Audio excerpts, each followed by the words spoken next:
So you're thinking active or passive? I'm thinking active. Ooh. Yeah.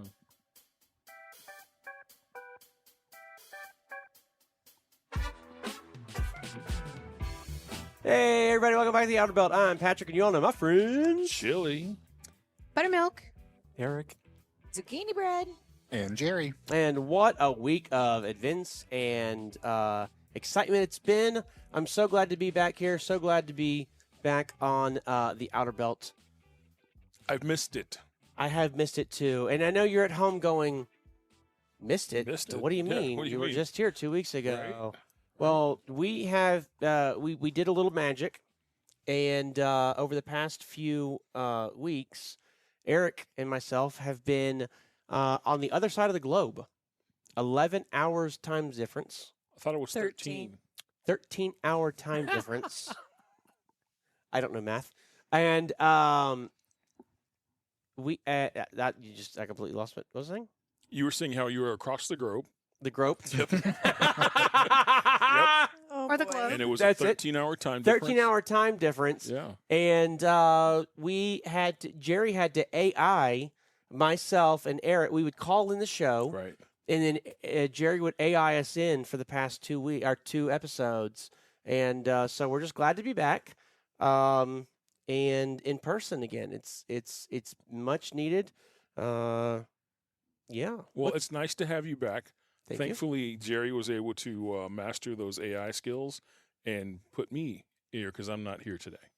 I'm dialing in remotely as well. You are. Yeah. You are. Yeah. And I said, can we do something about the hair and makeup? Right. And Jerry said, no, it has to be exactly the way it would be if he Yeah. was here. Yeah. So, I Well, tried. I you tried know. to help you out, but, I appreciate it. Now, Melissa's here. Now, that's strange. It is strange that Melissa's here. Yes. Yeah. Melissa, how you doing? I'm good. Haven't seen you in a long time. It's been a hot moment. What's been going on? Same thing, different day. Did a little exploring a few weekends. What we normally do, get out and about. New coffee shops. Visiting New coffee places. shops that we've been to before. Give them a second go round. A lot of coffee. Yeah. Some new places we've traveled. Vince and I did take a jaunt out to Maryland over Memorial Day weekend. That was really neat. Got to spend some time with my older son there, who had just moved, and it just was neat. We did some exploring out there. Yeah. That's right. Was it the last episode or maybe the one before that? He was actually here in studio. Yes, he was. Yes. And on his way out there. Yeah. So Yep. he's moving out there for a 10 or a 2. 2 years, for a couple of years on a job, and then he'll be able to Retire. retire. Yep. Yeah. Yeah. He's Yeah. He'll be 38 when he retires. But it's not necessarily a job. He's in the Navy, so it is Yes. a job. so it's a But, Yeah. it's a job and a commendable one at that. Yeah. Um, That's about it. Other than that, answering the phones Monday through Friday. nice, Yeah. very nice. Been doing some video recording with Jerry. We went and had a little field day. That was a lot of fun. I thought it was fun.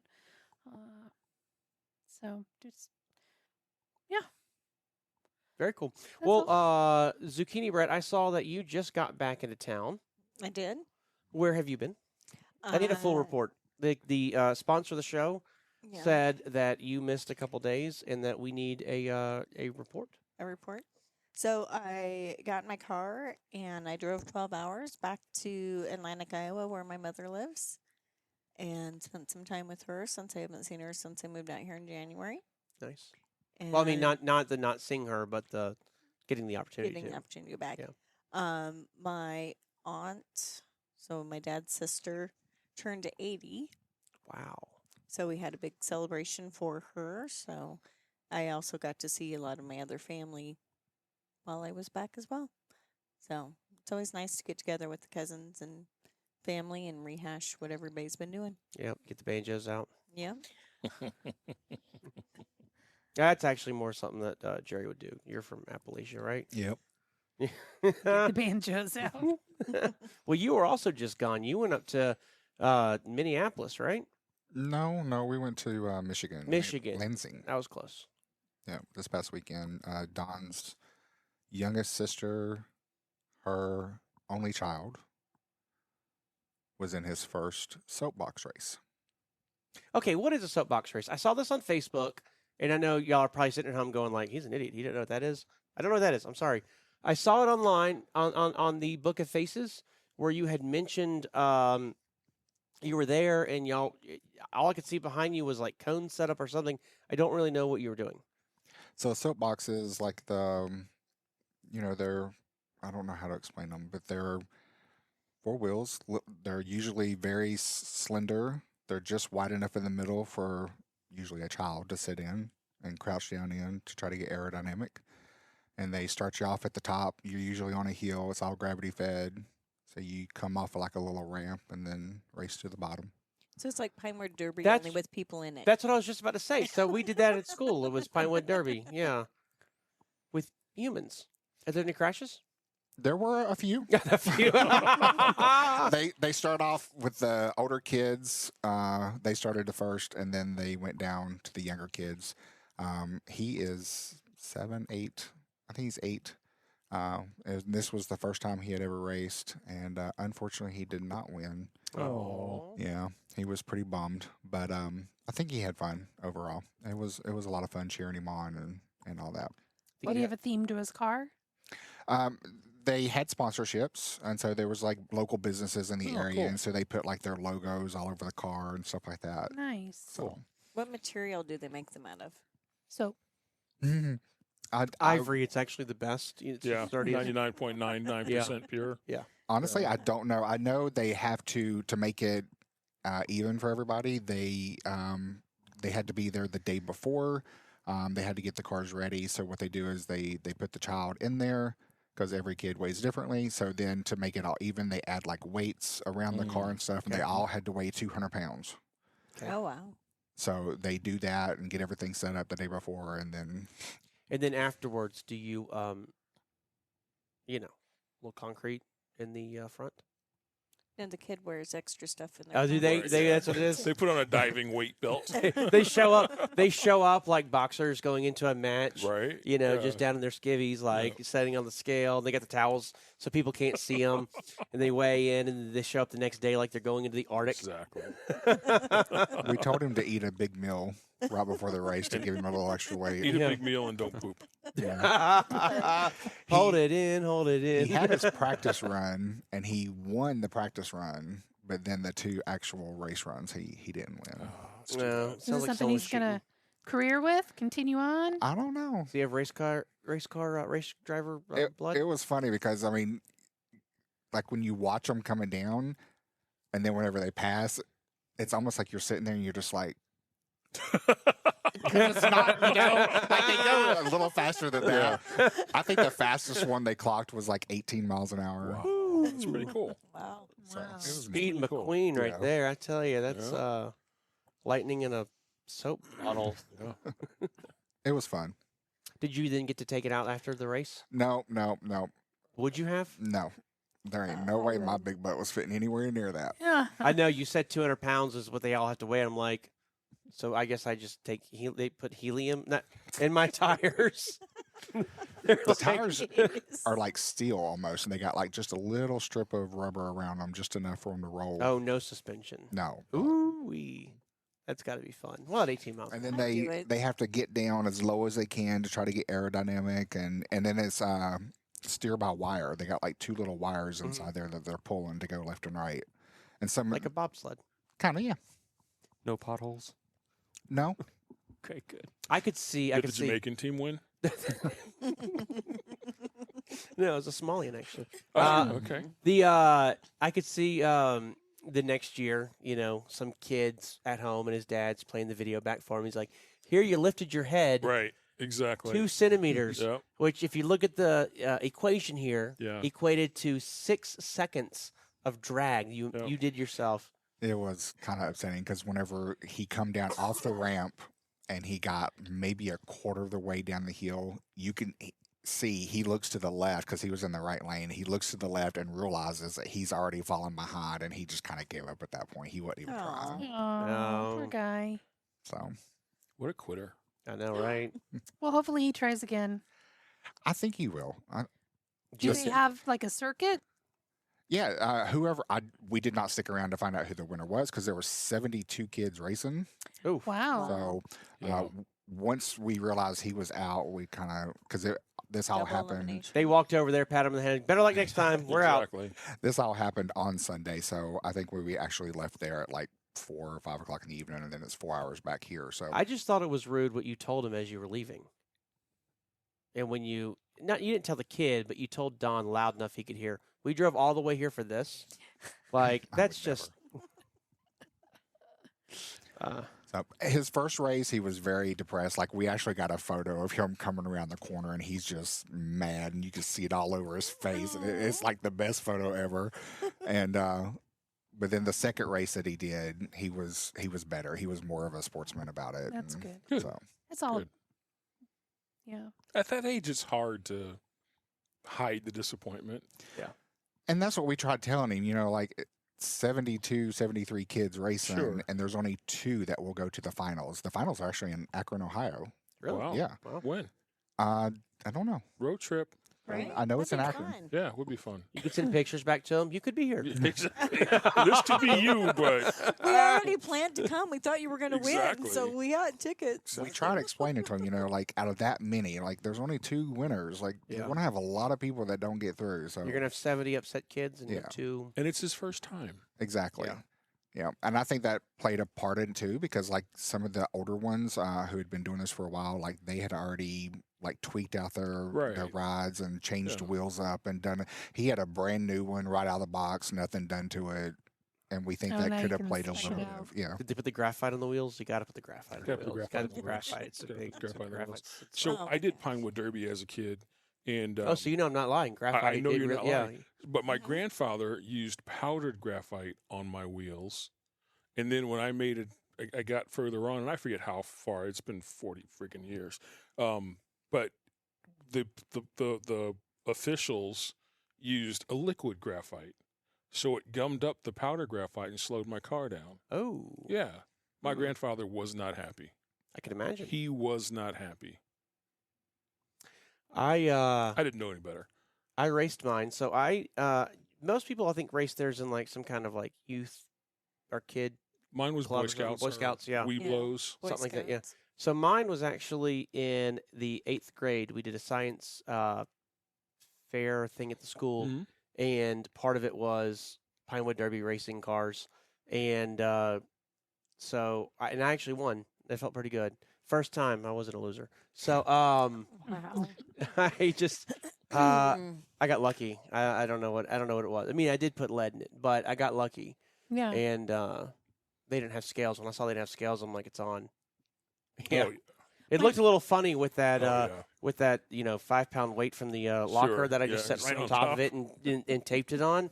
But whatever. Yeah, there's no scale. Yeah. My boys did it in Awanas through the church. And I believe David won for best paint job. Okay. Best paint job. Well, his dad gonna say- his dad was a professional car painter. Oh. So these had DuPont paint on the car. So he won with prettiness, you know, the shape of the car and then whatever color scheme he chose to do. But, you know, I walked away with a little trophy and, Yeah. you know, but it was all about where you put the weight, you know. Mhm. I remember them hollowing it out and then putting weight back in Yeah. it. And I don't remember if it was liquid but the Yeah, graphite was used. And Our graphite. and, was and I powder, remember him that. sanding the wheels. That was something I thought was with really super fine sandpaper, but he like sanded all those little plastic wheels just to take the whatever. I don't know what that did for I think anything. the wheels had like a ridge around the middle from the mold where they were molded. Oh, maybe. So you had to Oh, sand those yeah. down to make them smooth, so Yep. you didn't have that ridge causing Because problems. you don't want them Yeah. going. Right, down the exactly. middle. Yeah, So you want it's gotta tracking go nice and straight. Yep. Yep. It was I had- fun times. I had my car for a while. Mine looked like a. So I mean, like this would have been 1997, 98, somewhere Yeah. around there. And when I did this, and back then the hot car the hot car, the one to have was the Ferrari F40. I believe it. And so that was like what was pinned up on my wall. Like that was the car to have. Everybody loved those cars. And so that's exactly how I designed my car. I did the short pointed nose with the little cab. Then it came down. Then I had a little fin on the back, which I realize now did nothing for aerodynamics. And then I painted it red because I wanted it to like Sure. really. Mine did not have the paint best paint job. Mine had not even Rust-Oleum. Like if you ever go to Home Depot, you can buy like it just says red spray paint, Yes. 88 cents. Uh-huh. It was that one. It worked. Got you first place. It worked. It got first place. It was all the lead in the paint that weighed. That's exactly what it was. Yeah. Yeah. I remember somebody's had a bathtub. Like they Wow. had carved it out, Yeah. and then they had like epoxy extra high layers, and then they had like little clear balls in it to look like bubbles, like a bubble bath, and it was a pink Wow. bathtub that they. Wow. It obviously did not win for aerodynamics No, it at did not. all. But I thought, Oh. what a Yeah. neat. We had one kid, he would always do it up like an old fashioned car, like with the pipes and like really fancy it up. Yeah. And he was going for the Aesthetic. like best to show as Best a, to show. instead of the race. So Yeah. Yeah. I couldn't tell you what mine looked like. I think it's a cool transformation from a block of wood. Yeah, it is. It truly is. Well, know? for a lot of kids who get it, like learning about aerodynamics, learning about shapes and whatever that actually make your car faster. Yep. And, Yeah. I remember people doing like pickup trucks. And think about it, then back in those days, a pickup truck was square, not round. Right. And so the trucks were just like straight up, over. And it's like, yeah, those all didn't do very well. Speaking of pickup trucks, Yes. I saw a Dodge pickup truck, a late model Dodge pickup truck on the highway today. They still make them, you know. I realize that, but the different thing here was that it was a standard cab. Oh, yeah. It looked really weird to me. I'm like, why does that truck Yeah. look so? Oh, it doesn't have any extended cab on it. It's a standard cab. It's a 2-seater. Yeah. It was cool. It's Sorry, Pinewood Derby. So, Squirrel. well, I would have liked to have done the soapbox Mhm. car. Yeah. I love racing. You know you still can. Red Bull Well, has a whole series of yeah, but they have a not 200-pound weight Derbies. limit. Not Red Bull. Red Bull has a big adult thing where multiple folks can be in the car. Oh, Yeah. I believe that's just called racing. No, it's their soapbox version. Oh. No, Red Bull does all kinds of crazy They do. stuff. Excuse me. You They seen the shove one? you off a hill. Have you They seen? do. it'd be fun. All right. I think the reason why that like soapbox racing wasn't a thing for me, Eric, was it a thing for you?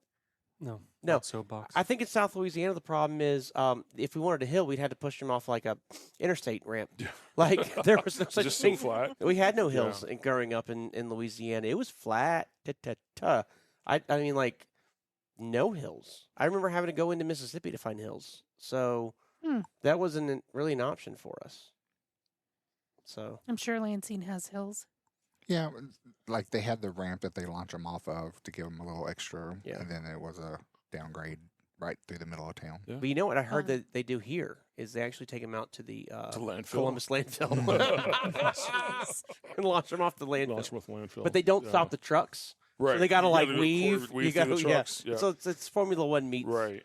Grand Right. Theft Auto. We found hills this last weekend when we were out. I thought that was, in fact, we talked Yeah. about Cool rolling hills. it. Yeah, I was like, wow, Yeah. for Ohio, this is pretty mountainous. I'm totally air quoting that, but yeah. Yeah. Well, it makes me think of like Dayton. You know, you think of like Indianapolis to Columbus is fairly flat, but there's two places. There is right in Dayton.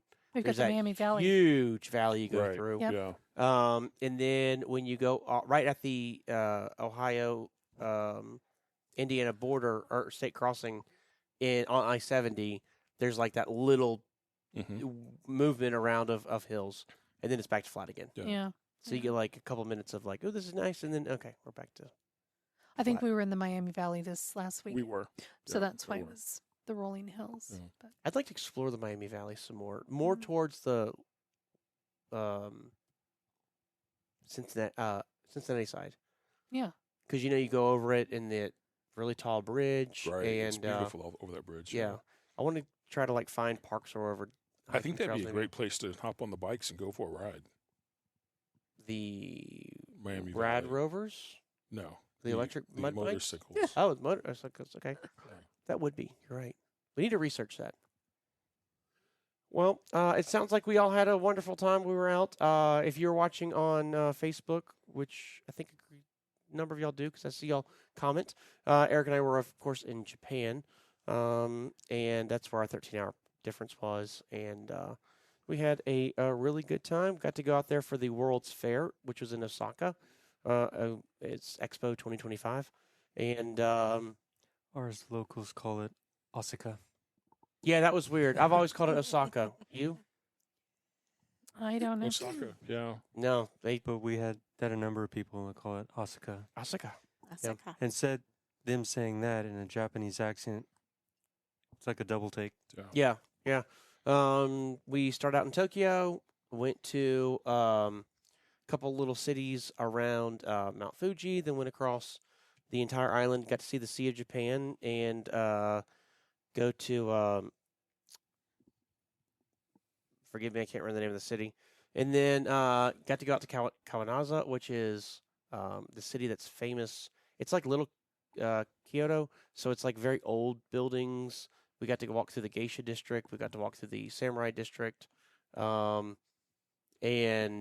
see all these really old, 100, 200, 300-year-old buildings that were just beautiful. That side of Japan didn't get hit during World War II, and they're famous for their gold, so everything's gold leafed. It was really cool, and got to see just some really cool temples and places. And part of the trip is you see a lot of temples, kind of like when we went to Jerry, when we went to Italy. Remember how many cathedrals? Oh yeah, There's a point where you're like, I'm kind of cathedral out. yeah, Yeah. a lot. It was like that. We got to a point where it was like, oh my gosh, more temples. So we did end up going to Kyoto, and then and seeing that, which is that's a really cool city. That part of what's really cool is it's such a touristy spot. The international presence, like it's incredible. And then the second day we were in Kyoto, we went to Nara. Now Nara is special. It's one of those places like we got really lucky to go. There are wild deer everywhere. Eric, explain. They're not so wild. They're everywhere. I think they had as many deer as they did people. Yes, and there were Not really exaggerating. and there were thousands of people. Like it's very very tourist area. They're everywhere. And they gave us these little crackers to give out to the deer. The problem is once the deer found out you had the crackers, They wouldn't leave you Ooh, what's it alone. do? they wouldn't leave you alone. So I am proud to say that I have been bitten by a Nara deer. So have So has Eric. Yeah. Wow. I. Not fun. Wow. No. If you go back on our Facebook, you'll see some pictures of the deer and such. But it was pretty. That was our personal Facebook pages. That is. But that was a lot of fun. And then we got to we finally go to another temple. And again, we're just like another temple. All right. And inside of it is one of the largest sculptures I've ever seen in my life, and it's of Buddha. And it is massive the right word, Eric? Yeah, huge. Huge. Gargantuan. Gargantuan. So he's sitting down, Indian style, like he does, or crisscross applesauce. I don't know what the proper word is. I apologize if anyway. And he's doing his little hands up and hand down thing. Mm-hmm. And he's huge. He's gigantic. They said if he was standing up, he's the same scale, same height as the Lady Liberty, Statue of Wow. Liberty. Like, that's how big he is. He's friggin' massive. And he's got two little Buddhas next to him, like standing guard. And it was super impressive. And it was one of those things where it's like, I am so glad I didn't say no. Like, To because that, I have to that temple. I have temple fatigue, but this is like unbelievable. That's pretty cool. Yeah, it was very, very cool to see it and to get the chance to kind of explore that. And then we left there and go around the backside, and there's, guess what? More deer. And they're so cute. The lady that was with us, she was talking about, because she lived in Nara. She's talking about like she gets up in the morning and she'll find deer just eating her flowers out of her flower pot and all that annoying stuff or whatever. And I'm like, ooh, I can imagine that would be a bit much. But yeah, really cool experience. Very glad to have that. And then from there, where did we go? Hiroshima? Yeah, I believe it was Hiroshima. I don't remember the order. Yeah, which was unique as an American. Going I there. can imagine. We did find out when we were there that it's one of the places that has the fewest number of American tourists. Like there's a lot of tourists that go, Right. but very few Americans will make the trip out there. So that was kind of like, I don't know. I think she also said the older crowd tend not to want to go there. Yes, they said it's mostly younger people that are come out that are Americans. That would make sense. And I'm like, I get that, but at the same time, I think by now we've hopefully moved on. But it was a very interesting. You forget the implications of why it was bombed. Just seeing a city that was bombed and rebuilt, and the things they've chosen to not renovate, but like leave as it was, and to see what the damage was. Sure. It's shocking. It's to actually be in the middle of it and then be able to see all around of like this was all just gone, and to see like that building is a survivor, that building's a survivor, and that building's a survivor, and then everything else is gone. It's a wild, very wild feeling. It's also a very new city, obviously, but even more so than like the 50s where everything was rebuilt. They're tearing down the 50s buildings and they're building brand new buildings today. So it's a lot of like very modern 2000s and newer architecture. It's a very clean city. It's, I think, one of the prettiest cities in Japan we were at. Very, very much enjoyed our time there. It felt very American, as weird as that is to say. Everybody has a car. They have a great public transit system, but it's not anywhere near as used as the rest of Japan. And yeah, it was a really cool experience. That city had a train car or a trolley. A trolley, yeah, an old-fashioned trolley, kind of like New Orleans, but a little newer. We rode that too, didn't we? A couple times. And then from there we went out to Osaka, did a couple tours, food tours. We did a soul food tour in Osaka, and I'm like, soul food? Oh, a little different than what we have, but it was so good, so much fun. I knew it was going to be a good tour too, and she said our second stop's going to be a bar, and I was like, I'm in. So, yeah, great time there. Then we spent the rest of our trip going to the World's Fair and just traveling country to country. And What was your favorite booth? Or I don't know what they call them. Pavilion. Pavilion. the United Kingdom. Really? Yes, one of the And best. You'll never guess why. One of the best espresso martinis I've had. the bar. The pubs. It really was UK that for that reason. But Saudi Arabia, which is a weird thing to say, had a really cool booth. The way they built it, the way they designed it, you felt like you were inside of a village, like a rural local village. Sure. And it was very tastefully done, very nice.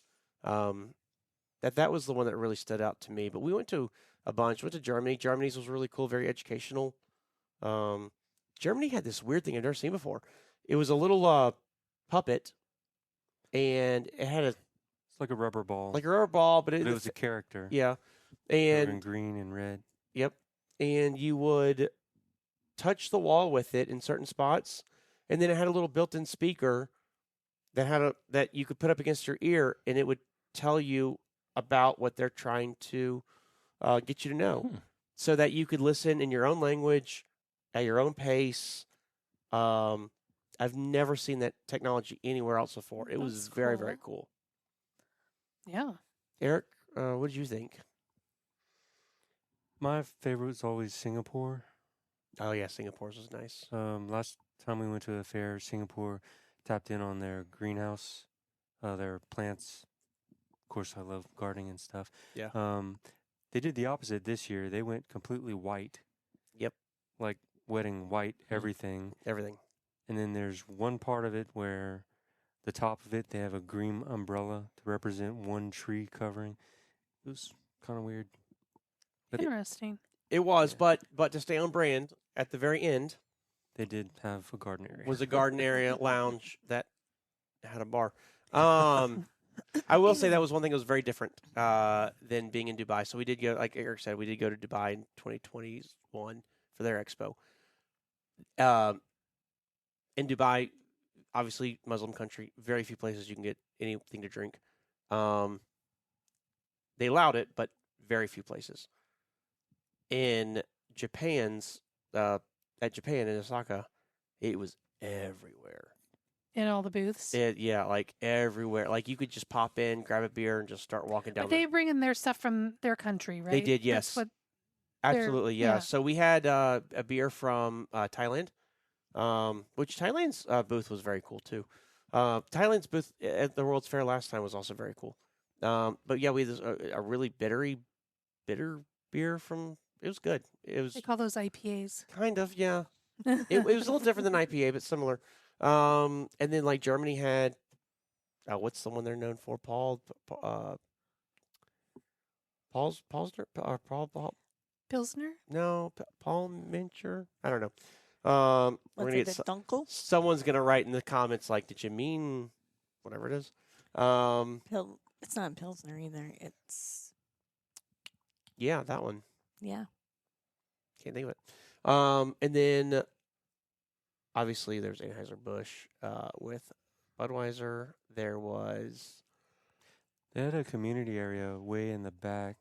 It wasn't even a building. It was a large tent where they were advertising different sakis and Japanese sweet wines. oh, that was cool. Yeah, that was like a one-time little fair they were doing.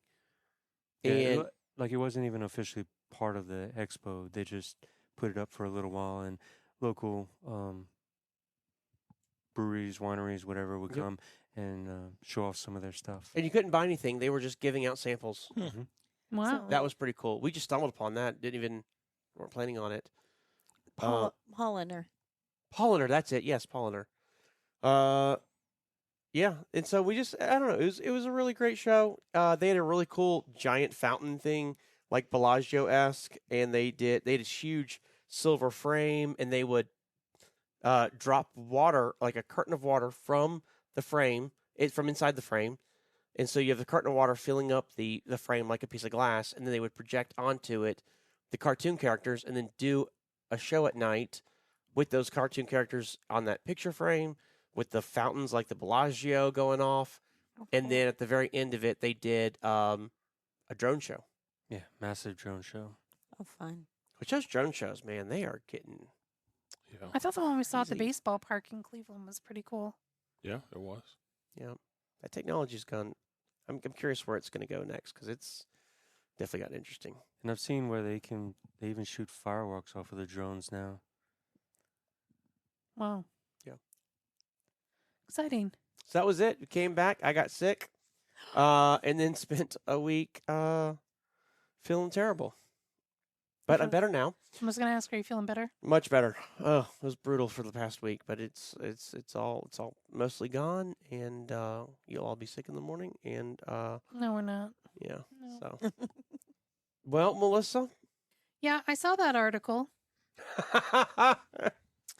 You know, and when I read it, I just want you to know they're not acquiring all of Joanne's products. So, yeah, we're going to talk about Michael's. Michael's. Michael's, the craft store, Oh, yes. acquires Joanne, because if you're watching the show or if you're not, Joanne's Fabric went out of business, filed bankruptcy. But Michael's acquires Joanne's brands and welcomes all of their customers. So the further I dug into it, they've acquired the brand label of Joanne. Yes. So not all fabrics, not whatever, but the brand name. Mhm.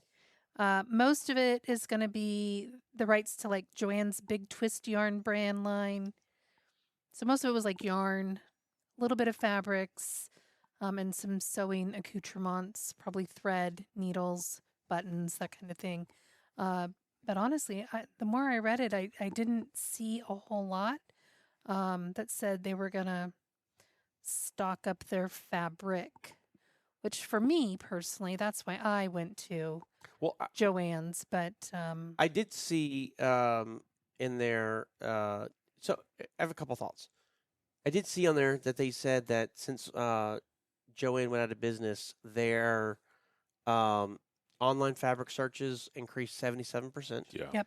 And that they are now offering more than 10,000 fabric options online, and they are increasing the amount of fabric they keep in stores because Joann's went out of business. Yes. So I don't think that had anything to do with buying Joann's as Sure. much as they saw an opportunity Sure. Yeah. and are jumping on that opportunity. I wouldn't be agree. surprised if, Walmart or some of those other companies maybe increase their selection as well. Hobby Lobby, for example, Sure. just to try to hey, we see a Yeah. little gap we can market, fill. yeah. Market, yeah. I did see where, though, if you were to Google Joann's to go shop on Joann's, because maybe you weren't in the know, it redirects you to the Michaels website. Okay. So Yeah, Michaels did buy all of Joanne's intellectual property, so things They like the did. website and the name They now own. now are Michaels. Cool. I wonder if you're going to go inside a Michael's store and see their fabrics, have the Joanne fabrics Right. kind of thing. Yeah. You know how sometimes they'll do that store within a store concept? Mhm. sure. That would be a pretty slick That would be. thing for branding. I do think it's interesting. It wasn't that long ago, a couple of years ago, that Michaels themselves were in trouble Yeah. and having some financial issues. Yeah. And I don't remember if they did declare bankruptcy or if they were talking about it or what, but they were definitely in a bad spot not too terribly long ago. And to see them go from that to now they're buying this intellectual property. I get they bought it pennies on the dollar, Sure. but still, Joanne Fabrics had a brand, so there was a There's name there was- recognition there. absolutely, and so there were other companies that probably were interested in having Sure. it too. So it wasn't free. No. And they also said that they're adding, what was it, 280 more stores this I year, saw that. which surprises me. I'm like, that's a lot. It is a lot. I'm really surprised that Yeah. Michaels has gone through the transformation they've gone through and are growing so much. Which, to them, they're probably like, well, that was a huge competitor, and getting rid of them Yeah. opened up all this opportunity where maybe there wasn't enough demand for 2 stores, but now there's plenty for 1 Sure. store. I was Possibly. wondering if they're going to take over the old Joanne's places, but that'd be silly because they're within blocks of those already. They are, anyway, yeah, So yes. Yeah, I think they're Yeah.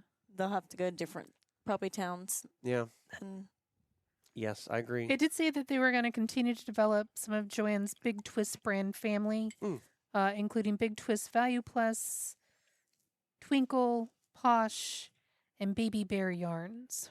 So that was one thing I was going to ask is I have not heard of any of these big twist brands. not I'm heard not a either, but yarn I'm not a person or yarn whatever. talk Are they- to Mel. Are they like a big deal? Because I've seen it, not just this article that we all shared before the show, but I've seen it pop up multiple times on my feed, and I don't collect yarn, have anything to do with Well, it. there's that So bigger, thicker yarn that I think they're doing a lot of, Some of that is. finger knitting, finger whatever. Yeah, Mel uh, said it's softer. It is It softer. doesn't scratch your fingers as much when Okay. she's doing her crocheting. So she really likes it. And from what I saw in the stores, I'm not a crocheter or knitter either. That sounded weird.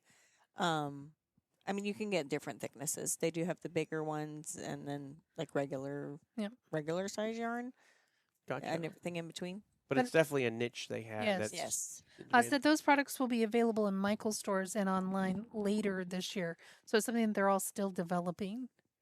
Is that line of fabric, the Big Twist Yarn. yarn? Cool. Well, I know that'll be good for a lot of people that are still looking for more of those that fill that void that they lost. I am curious too if they're going to start carrying vinyl, and if we're going to find out in 2 months. And I was thinking the same thing with the tulle, right? Because Yeah. I just went and did my mad dash for the birthday tutu, and I don't regret purchasing, not knowing that Michael's was, and especially if they do carry the tulle, if I can only get it online. Yes. Online, you just can't tell what you're buying. So I don't regret going to the 5 different Joann's. Yeah. The months leading up to their closing to get what I needed. When I was at So- home, Mom was going through her material. She goes, I have over 10 different colors of blue. This is Yep. just regular material 10? for just blue. Yeah. And it's because buying online, you can't see the shades next to Right, each other. yeah. So you end up having to buy something. It doesn't match. So you're like, okay, well, that matched this way. So let's see if this one will. It is. So- Yep. And I didn't want to risk that with the tools. So again, I appreciated Joanne's Well, if you 75% off too. if you buy one of Mhm. those, is it Patina? Who's the company? Pantone. If you buy a Pantone Yeah. kit, you can get Yeah. that dead Yeah. on perfect. They're- It's only they're fairly $25,000 reasonable. Yeah, for exactly. the homemaker kit. Exactly. No, and it's not like we're not going to use the vinyl, so I'm not really worried about that. And we got it already at a have. discount. Yeah, we already have used it. Oh yeah, too. we did use it. Yeah. Yeah. So, well, that's interesting. Glad to see that at least some of these things that are in demand are going to live on. Yeah. I just saw that, speaking of stores that went out of business, I saw that Big Lots, Yeah, which they're is coming back. they're coming back, which is Yeah. a Columbus. What? Big Lots, which originally, they're a Columbus corporation that went out of business and they shut down all their stores. They're coming back. They got bought by another company that does similar closeout type stuff, and they're coming back. They've got a lot of stores listed. Columbus is not one of them, oddly enough, but I have a feeling it's only a matter of time before they do Sure. come back over here. So, Is it going to be called Big Lots? it is same logo, everything. They say the stores will Next be to laid out Guitar similar. Center. That Yeah, building already that still has the was- logos yep. up. Sure It's does. convenient, right? Just buy your old leases. Buy your old leases. Right. Probably get them dirt cheap because they're Probably. like, oh, we got no one else for Probably. them. But Buy them from yourself. The last time I was in Michael's, probably a year ago, I thought they were going out of business. Their store was so empty. Yeah. So it will be interesting to maybe go back to a Michael's, see what they look like now, Yeah. how full they were. Again, I thought they were literally going out of business. well, they were in it. Like I said, a couple of years ago, they were in hot water. I know this past Christmas, which now we're talking 7 months ago. I had I bought something, or had something, or whatever, and I had to send it back to whatever company I bought it from. I don't remember the details, but they sent it to me via like a UPS return label, and I was under the gun. I had to get it back, and I'm like, well, how am I going to get this back? The UPS store had already closed or whatever, and I was looking online, and it was like Michael's. You can return it back via Michael's, and Right. I'm like, that's the craziest thing I've ever seen in my life. But I went there, and sure enough, they were like, here you go, here's your receipt. And I was like, what's this crazy? And Eric and I were there, so we walked around the store just to kind of look and see what they had, and I don't remember what we were looking for. I knew it was little beads for a jar, but I remember walking through there then being like, "This is the only Christmas you have?" Right? Like, I would have thought you've had so much more Christmas stuff than this, and it kind of surprised me then. But I don't know. Sounds like they're doing well enough. Good for them. Cool. Well, real quick, what I'm understanding is we have an ad from our sponsor today. Is that correct, Jerry? That is correct. OTR Services. That's the mattress people, right? No, that Oh. is the carb testing for California. Oh, what is this? If you are doing business in California and you need to do an emissions test, which is the California Air and Resource Board, CARB, then you do need to do this at least twice a year at this current state and time. And OTR Services is doing that. You can reach out to us at otr-services.com and schedule your test today, or you can give me a phone call at 380-222-6634. We'll be happy to get you scheduled. Now, you say doing business. We have listeners from all over the country. So, there's probably lots of people who have their business set up out of Tennessee or set up out Sure. of Illinois. And so they don't do business in California. They run freight there occasionally back and forth, but they don't do business there, right? So those people don't have to worry about it, do they? They do. Anybody that goes into the state of California in a vehicle that is diesel and over 26,000 pounds must have a carb test. Oh, okay. So it's not just if you're plated there. It's everybody. Everybody. Wow. Okay. So if Okay. you're in the Columbus, Ohio area, reach out to us at otr-services.com or give me a call at 380-222-6634. How long does this test take to do? 5 minutes. Really? And if I'm on my 34 and can't move my truck, do you come to my area? Absolutely. Cool. Fantastic. Are you And- going to test my french fries for their carbs too? That's a kid. I'm kidding. Now, I'm going to be laid over for my 34-hour reset in Cincinnati. Is that okay? No, that's not. You do have to be in the Columbus, Ohio area. Okay. Cool. If I'm staying at a Walmart parking lot, for example. Absolutely. All right. Good It's deal. very, very easy for us to come out to you. And And what was Like- that? What was that website and phone number again? OTR-services.com. And the phone number is 380-222-6634. Well, we certainly do appreciate OTR Services for their sponsorship of this episode. Lord knows without it, none of us would be here doing this now. And we certainly appreciate the kickback they send us, right? Yeah. Mhm. I just scheduled my carb test while Jerry was doing the ad. On the It's Passat? all set on the Passat. Yep. Nice. It's a diesel. And yeah, I get And it. with me in it, it weighs over 26,000 pounds. 26,000 grams, all right? Right. Something, Yeah. ounces, Something like that. I don't know what yeah. they are. Whatever it is. Yeah. Well, that is awesome. Just if you do if you do call and set up your service, I did hear the person that answers the phones a little bit of a. So just overlook that. The people that come out and do your testing are supposed to be pretty cool. So very cool stuff coming out of Indianapolis. Vince was just sharing this with me, and I'm pulling up. I'm on my phone right now, but Vince, go ahead and get us in there. Well, this year, during the Indianapolis 500 NASCAR race, they did the inaugural. Am I saying that right? Inaugural? I believe It was. inaugural. Yes, Inaugural Wienermobile race. a Wienermobile. Yeah, Wiener we've all seen 500 the or Wiener, something. the Oscar Mayer Wienermobiles. Yes. It's a great big wiener. It says Oscar Mayer on the side. And they It's a drive hot dog, around. right? It's a hot dog. It's Yes. a hot dog, yeah. So they actually did a race with all 6 of their. There's 6 of them. There's 6 of them. I thought there was just one. I only Crazy. thought There there are was 6 one of too. them. I'm like, who knew there were No. 6 Wiener There are I'm 6 surprised of there them. was only 6. I What? figured there'd be more. What? Yeah, there. Do you there are think there 6 were of only them. ones in Indiana?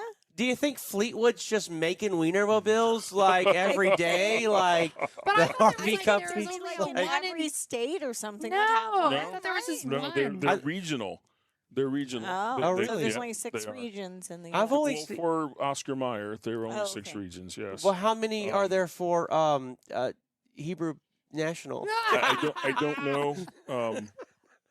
I really. Again, I really only truly thought there don't was know. one, and like if you ever saw the elusive Wienermobile, life was going to be pretty spectacular out over the road. But now there's 6 yes. of them. So There when are I 6 of them. was a little kid, the Oscar Mayer Wienermobile showed up at the Honda dealership, Yeah. and they were doing a come by the Honda dealership and see the Wienermobile and get a free hot dog and buy a Honda Accord. You know how they do. Right. And Yeah. $19,000 hot dog. Well, let's be honest. Back then, it was probably a $14,000 hot Probably. dog. Yeah. Yeah. And so I remember going there with my dad, and I was so shy. I wouldn't get close to it. I wouldn't talk to anyone. What? I just saw it from a distance, and I was like, "No, we're good. I don't need to I'm get good, closer," yeah. because I was You just were so intimidated scared? by Yeah. these people and this wonderful, because up until the time you see one in real life, it's really just almost a figment of your imagination. Sure. Yeah. It's like Sure. Santa Claus. It doesn't really exist, and then when you actually see one, you're like, "Oh my god, it Yeah, really exists." It really exists. Yeah. I actually saw when we were on the road. She was sleeping.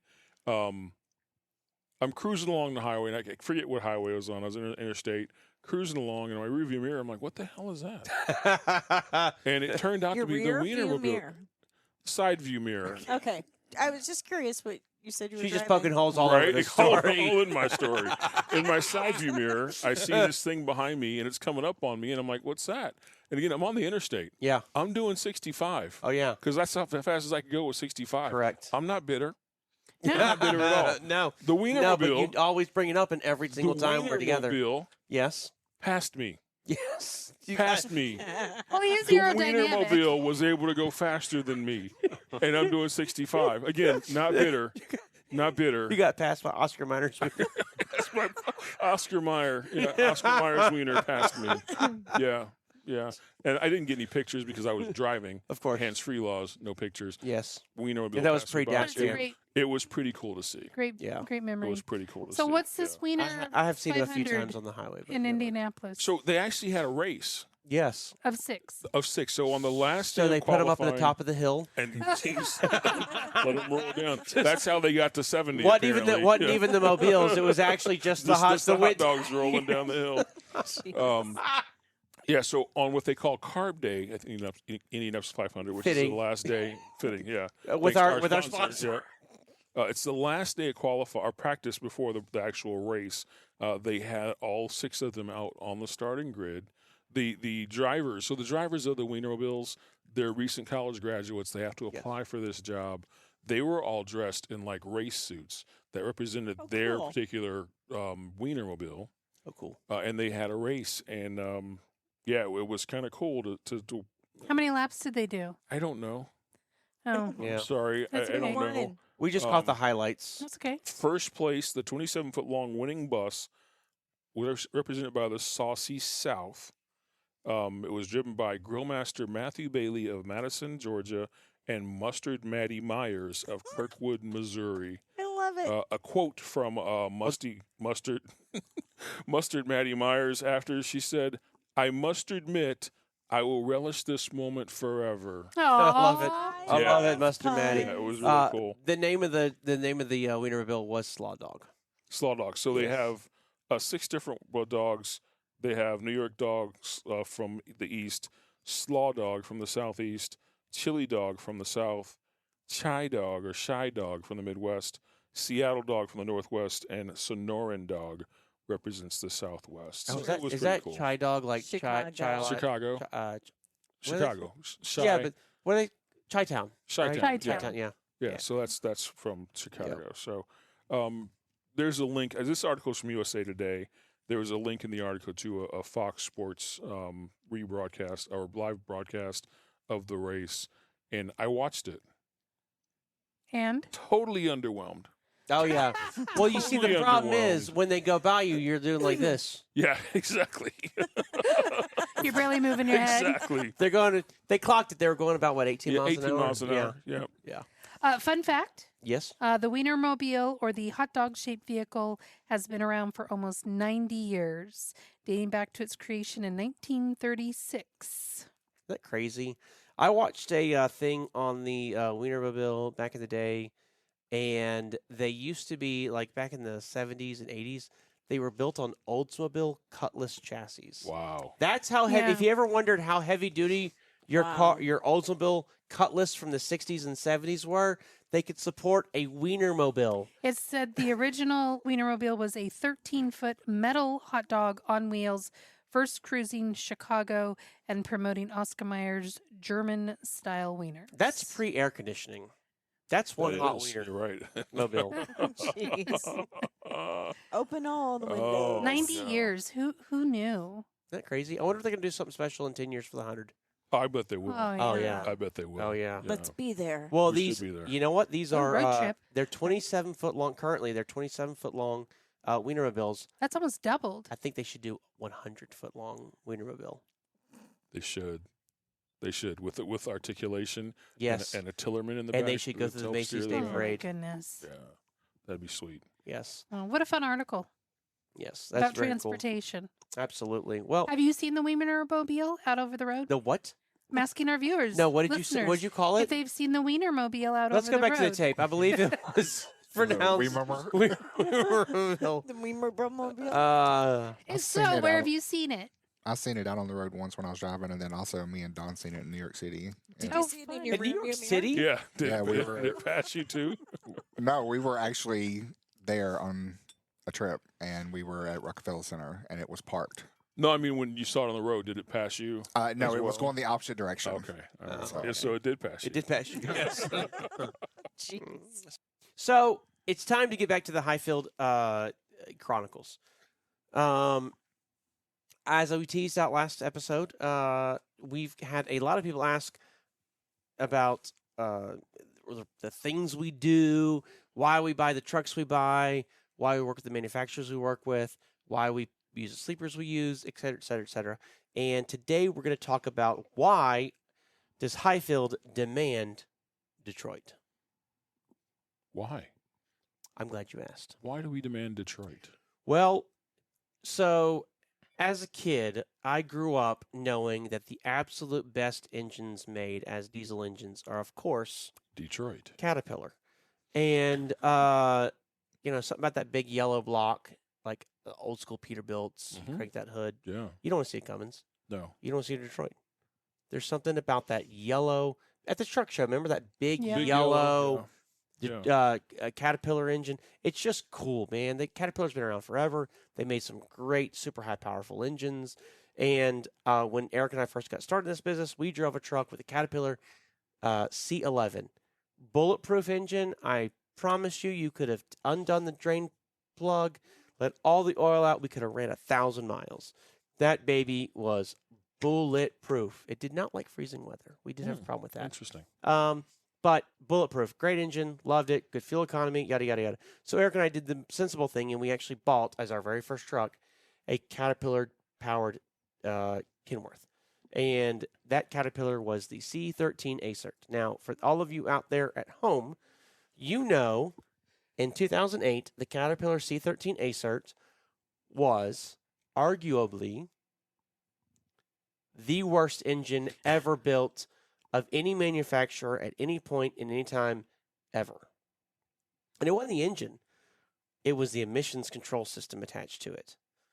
So the Caterpillar C13 had what's called an ARD head. It still gives me chills talking about it. Hooked up to a DPF filter. And the ARD head would basically, they would take diesel, fire it into this combustion tube, superheat the exhaust. They would fire it through the ARD head, superheat the exhaust to burn off a DPF filter so the DPF filter would clean the air as it's leaving, but eventually you get dirty. So this ARD head would do this process, and it would clean the DPF filter and burn all those contaminants up to just ash, and it would just come out of your tailpipe, and it'd be fine. Much safer than diesel particulates getting in the air. And this thing was just an absolute nightmare. You couldn't keep them running. They were constantly breaking down. We got to a point, these ARD heads are expensive. We got to a point where we were replacing the ARD heads every year. It was just maintenance. Just replace it. Wow. It was crazy. And so we, at that point, swore off Caterpillar, but we didn't have to make the decision for ourselves because that engine combined with the C15 were so bad, Caterpillar said, we're done. And they never made a engine for on-highway use after that. Wow. This engine was so bad it put a company, they didn't put them out of business. Caterpillar's still a great company. It's huge. They just said, we're not doing this anymore. We're leaving this market. You were leaving this market. So they quit selling those. So when we bought our next truck, we had to figure out what are we gonna do? What are we gonna buy, right? So we ended up with a Freightliner. It had a Mercedes-Benz diesel engine in it, and I thought it was cool, man. You propped the hood of that thing, and on the side of it was Mercedes-Benz with that big logo. triangle logo thing, and it was like, I think of it more as like the Pizza Hut center cap. Sure. That keeps the cover box from crushing the toppings. Anyways, so we bought that cool engine. That thing, not bulletproof, but really, really good. Very reliable. Had some great success with that engine. Did have an issue with the water pump once, but overall that engine ran great. And very happy with it. But Mercedes-Benz did the same thing Caterpillar did. In 2010, I want to say, they said the emission systems have gotten out of control. We're not going to build engines for America anymore either. So it's like, crap, what do we do? Yeah. Well, the good thing is we had to think. Mercedes-Benz, who owned Freightliner at the time, they actually, several years prior, purchased Detroit Diesel from General Motors. So if you're familiar with Detroit Diesel, it used to be a General Motors company, as crazy as that is. They actually started this company when General Motors founded Electromotive, which was a company that built trains. Okay. General Motors, back in the day, they wanted to get into the train building business. They built this thing called Electromotive, and they needed an engine manufacturer to build the engines for them. So they started Detroit Diesel, for that purpose. And they built train engines. And then, you got World War II, you got lots of stuff that happens over the years. General Motors ends up building their own Class 8 trucks. You used to be able to buy a Chevy or GMC big 18-wheeler. You can't anymore, but you used to be able to. And oddly enough, they ended up selling their division to Volvo trucks. So they've ended up becoming Volvos. But they kept Detroit Diesel, and back in the 90s, I believe it was the 90s, but Mercedes-Benz bought Detroit Diesel. And so when all the emission stuff and everything became such a big deal, what Mercedes-Benz did was they said, all right, for this American market, we're not going to give them a Mercedes engine. We're going to give them a Detroit Diesel engine. So Detroit back then made a Series 60 engine, which is a great engine. If you've ever seen one or had one in your truck, they're awesome. Fitzgerald used to make the glider kits. Yeah. They used to put almost exclusively Detroit Diesel Series 60s in their trucks because they're so good. But they took that company that made that engine and they said, all right, you're going to make the new American engine for Freightliner trucks. And by the way, here's a good starting block, which, spoiler, was a Mercedes-Benz MBE 4000. Oh. So the engine that we already had is the engine that Mercedes-Benz gave Detroit Diesel and said, all right, we're going to take this and we're going to modernize it to the American standards. And that became the DD13. They enlarged it a little bit. That became the DD15. Made it one size bigger. That became the DD16. And so all three of them shared the same emissions standard, just different block sizes. Detroit Diesel DD13 is a 13-liter. The 15 is a 15-liter, 16-liter. So that's how they got started, and that is why Detroit came with the sizes they have, and that's how they got the block. So all the people that are like, we love all the engines Detroit made prior to 2009, 2010, they have nothing to do with the new engines. This is all German engineering. Mercedes-Benz designed all this stuff for Detroit. And so when that happened, Detroit Diesel said, all right, we got this really cool engine that's super reliable. If you're going to buy it, you're only going to get it in a Freightliner or a Western Star because that's the company they owned. Mercedes-Benz owned Western Star and Freightliner. When Eric and I got ready to buy our next round of trucks, we were buying Freightliners, so we ended up with the DD13. And at that point, there's only two other options. You could do an international engine, Navistar, three other options. You do an international Navistar engine, Max Force engines. Those are garbage. If you've heard anything about a Max Force, look it up if you don't know what I'm talking about. They're just god-awful engines. Volvo had their D13 and their D15, D16. So it's very similar, but Volvo's a European company, Mercedes a European company. You see how they all kind of doing the same thing. And then you had Cummins, and Cummins had the ISX 15, and that was their big engine. And over the years, we saw what happened was that Detroit ended up being a more reliable product. When you start talking to people about reliability and uptime, Cummins had issues. Again, International was a train wreck. Volvo, close competitor. So much of a close competitor that we actually bought a Volvo and tried it, and we had a lot of issues with it, so we ended up not going that direction. But we never tried the Cummins because there's enough information out there about their reliability, and you can see it in their warranties. Like if you buy a truck with a Cummins engine, because you can get a Freightliner with a Cummins engine, you can get a Peterbilt, anything with a Cummins. When you look at their warranties, they don't even stand up behind them as much as the other manufacturers do. Wow. So Freightliner will extend their warranty to 650,000 miles. Cummins will not. They're like, it's too far. We don't trust our engines that much. So to me, that's very telling, right? Like, Sure. If you don't have enough faith in your product to stand behind it, why would I want to, right? Long term, yeah. And this is not a vehicle you're only going to drive 100,000 miles and sell. You want to run it for 1 million miles. Absolutely. And so with extended warranties, you can extend a warranty for a Detroit diesel out to 750,000 miles. Okay. You can do a Volvo to 700,000. Okay. And then a a Cummins caps off at $500,000. Oh, that's a big difference. That's a big difference. And International Max Force. So that engine was so bad. Talk about Caterpillar getting out of the business. That engine was so bad. International dumped it. You could only get a Cummins in their product for several years. And then Volkswagen Group actually bought International trucks.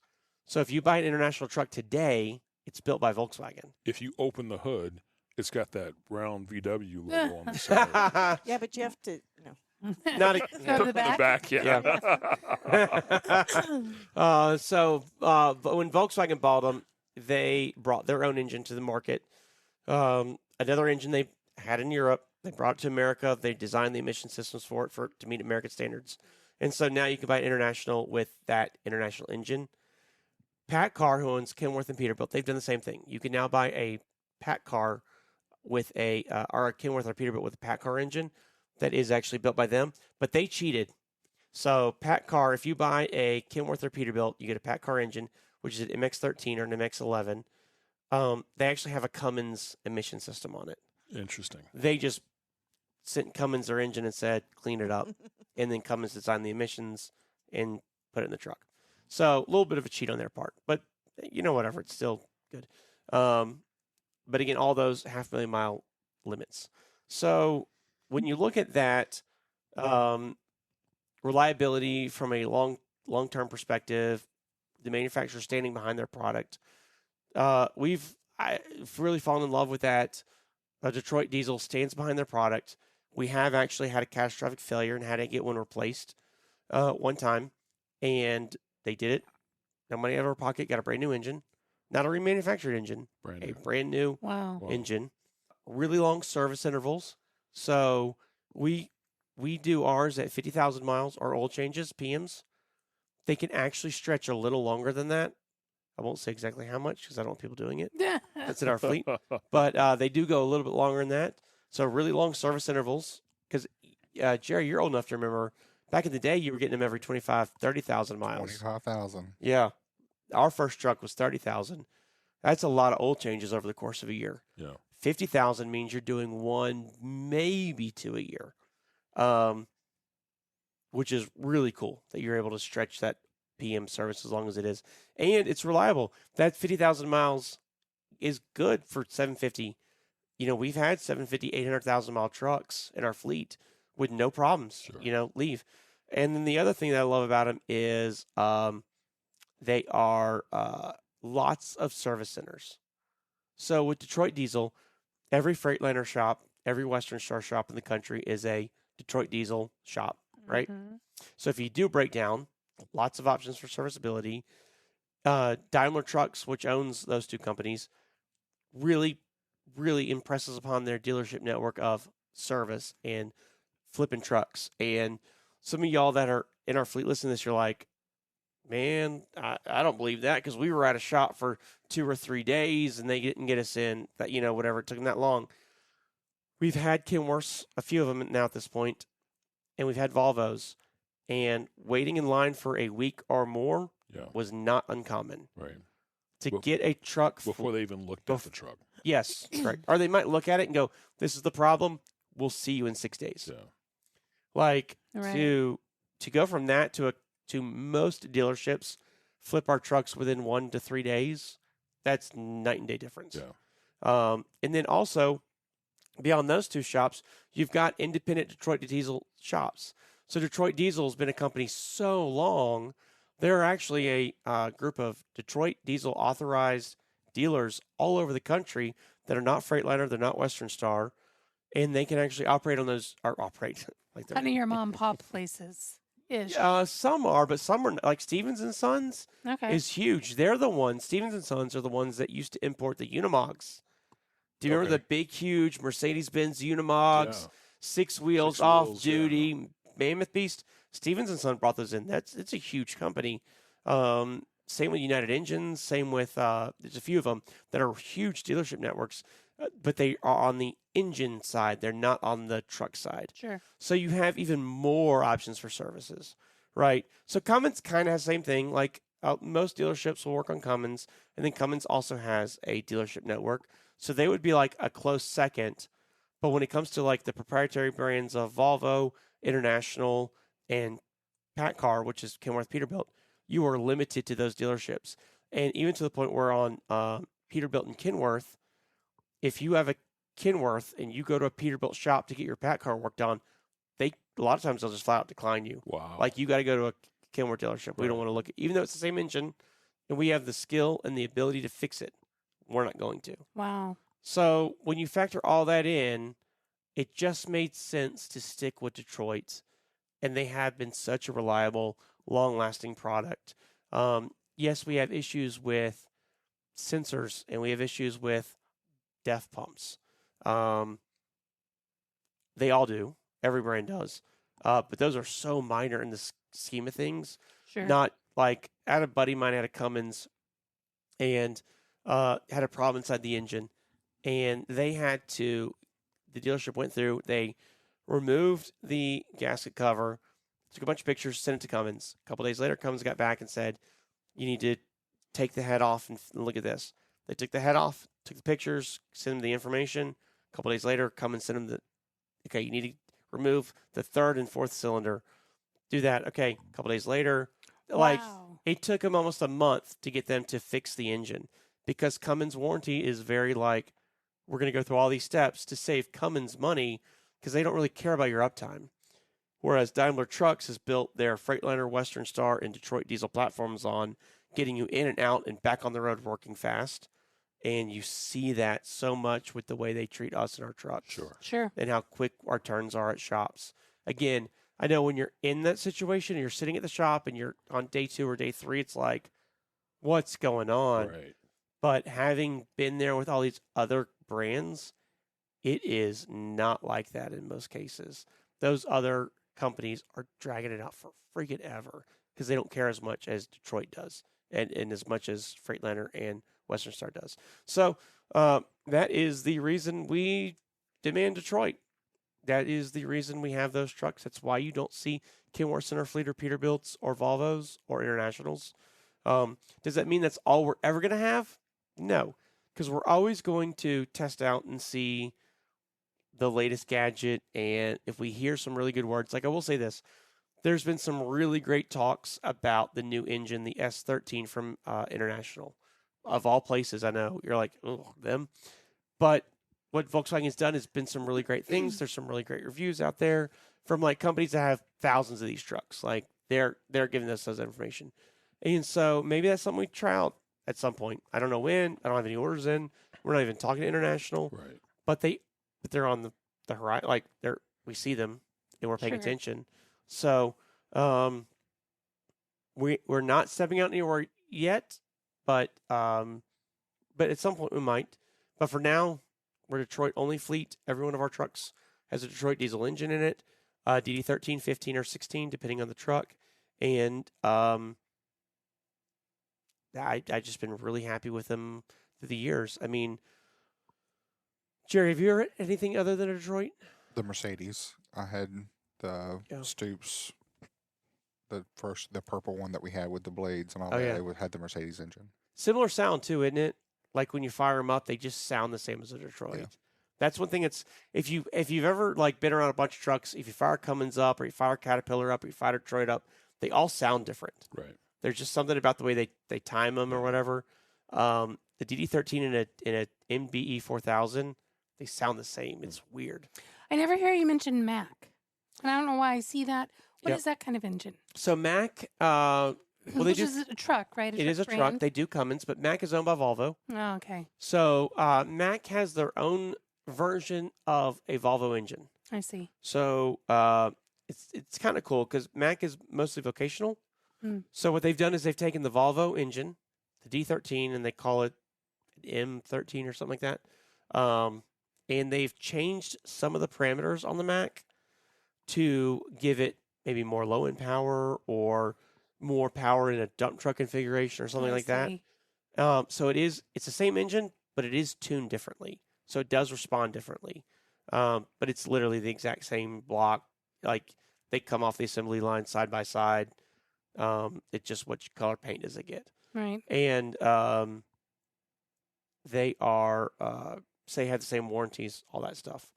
And they do actually. Mack actually has a higher power version of that engine than what Volvo does. But again, Mack. You see Mack doing heavy hauls and Sure. pulling giant things. They need a more powerful engine. Makes So, sense. but that's what. So Mack and Volvo are kind of the same Okay. umbrella. What about Hino? So Hino used to be. They've never made a Class 8 truck in America. Right. They are owned by Toyota, so they're owned by a very reputable company. UD trucks, you ever seen UD? That's Nissan. Mm-hmm. If you ever seen Mitsubishi trucks, that's Mitsubishi. Mitsubishi. Yeah. That tracks. And but Hino, they actually quit making engines a couple of years ago, and they only use Cummins now. We'll see about getting a couple of those and starting a small Amazon delivery fleet. I could see that. Yeah. I could see that. Yeah. You might want to consider Isuzu as well. Isuzu, Okay. another company that has gone all Cummins. My buddy Joe used to work for them. Yeah? Yeah. Joe He did, Isuzu? he did their ads. Yeah, Joe Isuzu. Cool. I went to high school with that guy. I tell you, it was crazy. We were in Japan. Mm-hmm. Every truck was a Isuzu Yeah. or a Hino I believe it. or a Mitsubishi Yeah. or a UD.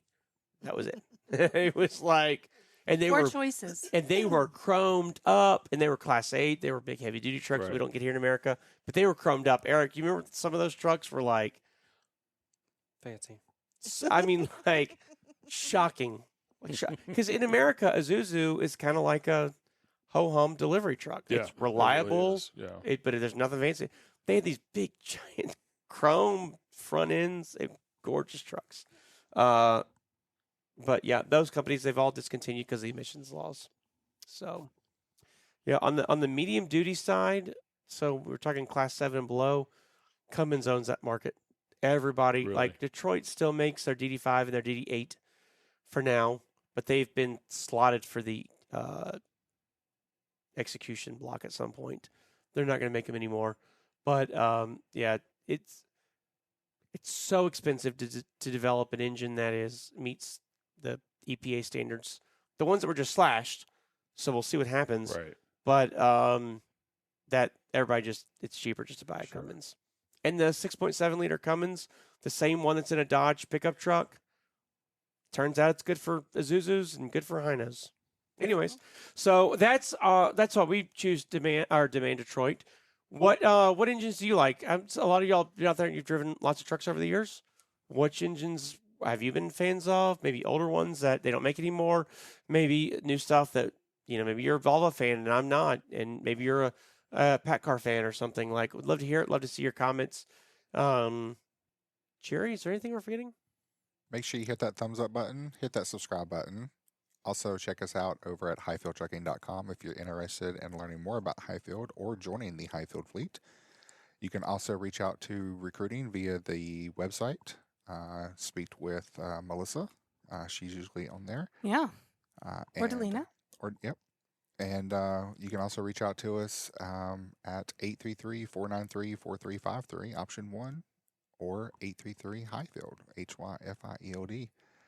You can also send a message over to us at theouterbeltpodcast@gmail.com if you have any suggestions on show ideas or would like to make a comment on anything that we have said.